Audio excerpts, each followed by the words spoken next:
V razpravi, ki je potekala, smo že zaznali, da naše strokovne kolegice, medicinske sestre, zaznavajo velike stiske staršev, ki bi potrebovali več vzpodbud za odločanje k cepljenju oziroma več pravzaprav neke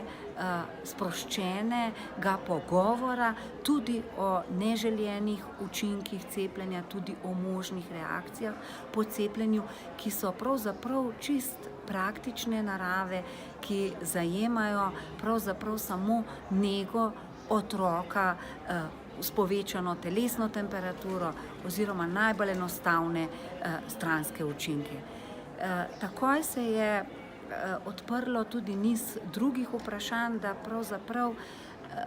smo vsi skupaj, vsi zdravstveni delavci, celoten tim v veliki časovni stiski. In je na vidiku nova dimenzija, da z mlado populacijo staršev, bolj zahtevnih staršev,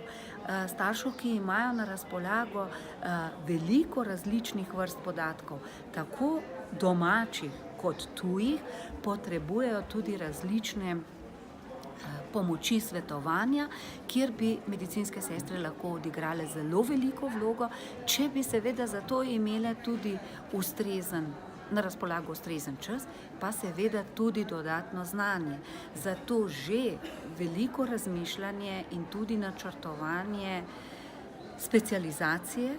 tudi z področja pediatrične zdravstvene nege, kar je v evropskem, v svetovnem merilu pravzaprav ustaljena praksa, da je to eno področje, ki ga medicinske sestre moramo razviti.